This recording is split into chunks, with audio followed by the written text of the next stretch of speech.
Hello student, स्वागत है आप सभी का। आज की इस वीडियो में आज की इस वीडियो में हम जानेंगे लेआउट टाइप के अंतर्गत पैराग्राफ व अरेंज सेक्शन के बारे में।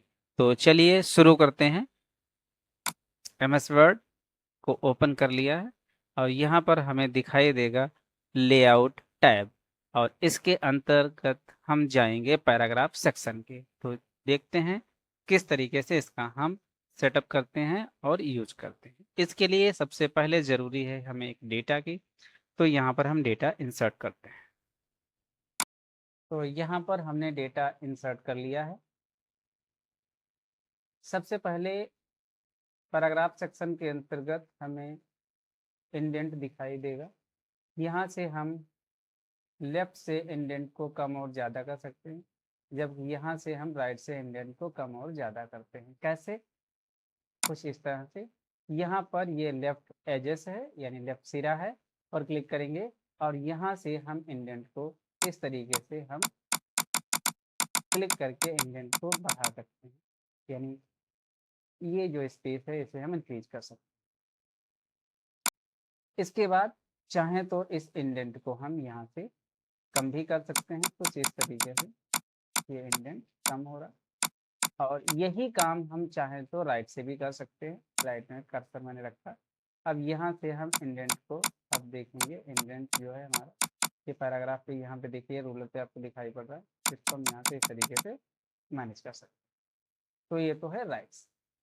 उसके बाद और अगली इंपॉर्टेंट चीज स्पेसिंग के अंतर्गत हमें दिखाई पड़ेगा बिफोर एंड आफ्टर। बिफोर मतलब पैराग्राफ के पहले का स्पेस, जो कि कुछ इस तरीके से। ये पैराग्राफ के पहले का स्पेस है और ये पैराग्राफ के बाद का स्पेस।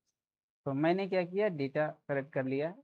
सेलेक्ट करने के बाद यहाँ पर हम बिफोर पैराग्राफ स्पेसिंग को बढ़ाएंगे, तो आप देखेंगे यहाँ पर स्पेस को हम कम कर सकते हैं। देखिए, अगर ऑटोमेट पे सेट करेंगे तो ये कुछ ऐसा दिखेगा। अब चाहें तो हम पैराग्राफ के बाद के स्पेस को यहाँ पर क्लिक करके पैराग्राफ के बाद के स्पेस को हम यहाँ से हम बढ़ा सकते हैं।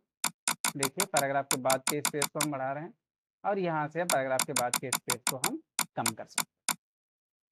ठीक है, ऑटो पे सेट करेंगे तो ये ऑटोमेटिकली जितना पैराग्राफ सेटिंग होती है वो ऑटोमेटिक यहाँ पे एडजस्ट कर देगा। इसके बाद यहाँ पर ऑप्शन दिखाई देगा पोजीशन। इस्तेमाल करने के लिए सबसे पहले हमें इंसर्ट टैब में जाना है। यहाँ से हमें एक शेप इंसर्ट करना है। तो मैंने यहाँ से एक शेप इंसर्ट कर लिया है कुछ इस तरह।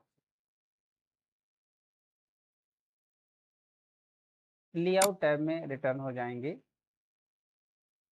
यहाँ पर हमें पोजीशन ऑप्शन दिखाई देगा, यहाँ पर क्लिक करेंगे। जैसे ही यहाँ पर क्लिक करेंगे तो यहाँ पर कुछ पूर्ववर्त सेटिंग्स यहाँ पर हैं। जिस तरह से आपको ऑब्जेक्ट को सेट करना है उस तरह से आप क्लिक करते जाएं, और आपका जो ऑब्जेक्ट है उसी सेटिंग के अंतर्गत जो है वो मैनेज होता चला जाए। जिस तरीके से,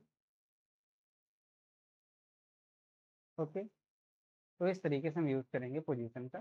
इसके बाद आपको यहाँ पर दिखाई पड़ेगा रैप टेक्स्ट का। यहाँ पर क्लिक करने के बाद आप चाहें तो जो चित्र है उसे लाइन से लगा सकते हैं, स्क्वायर में सेट कर सकते हैं, कुछ इस तरीके से टाइट कर सकते हैं पिक्चर और मैटर के बीच की दूरी को। थर्ड में इस तरीके सेट कर पाएंगे, टॉप एंड बॉटम इस तरीके से। बिहाइंड में पिक्चर पीछे जाएगा, मैटर आगे जाएगा, एंड फ्रंट से पिक्चर आ जाएगा, मैटर पीछे चला जाएगा। इस तरीके से हम यूज़ करेंगे टेक्स्ट टैब। इसके बाद यहाँ पर ऑप्शन हमें दिखेगा bring forward and send back. कैसे इस्तेमाल करते हैं, हमें चाहिए दो ऑब्जेक्ट। तो यहाँ पर हमने दो ऑब्जेक्ट लिए हैं। पीछे जो ऑब्जेक्ट दिख रहा है वो प्रॉपर नहीं दिख रहा है। इस केस में हम क्या करेंगे, यहाँ पर हम जाएंगे और ब्रिंग टू फ्रंट पे क्लिक करेंगे। अब जो पीछे चित्र है या ऑब्जेक्ट है वो जैसे ब्रिंग टू फ्रंट पे क्लिक करेंगे वो आगे कुछ इस तरीके से आ जाएगा। और जो इस समय आगे है, अगर इसे मुझे पीछे बैक करना है तो सेंड बैकवर्ड पे क्लिक करेंगे, तो इससे क्या होगा, ये चित्र जो है पीछे चला जाएगा इस तरीके से। फिर यहाँ पर हमें दिखेगा सिलेक्शन पेन। यहाँ पे जब हम क्लिक करेंगे तो यहाँ पर हमें दोनों स्माइलीज दिखेंगे। इन्हें हम यहाँ से हाइड कर सकते हैं और यहाँ से इन्हें हम दोबारा से अनहाइड यानी कि शो कर सकते हैं।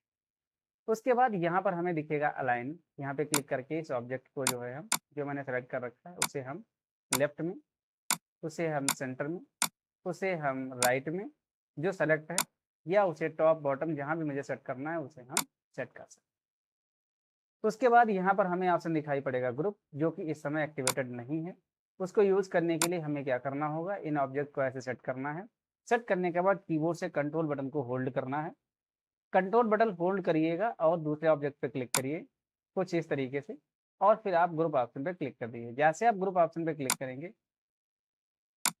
तो ये दोनों एक में कंबाइन हो जाएंगे। अब इनको कहीं भी आप इस तरीके से ले जा सकते हैं। आप चाहें तो यहाँ से इसे हम रोटेट भी कर सकते हैं।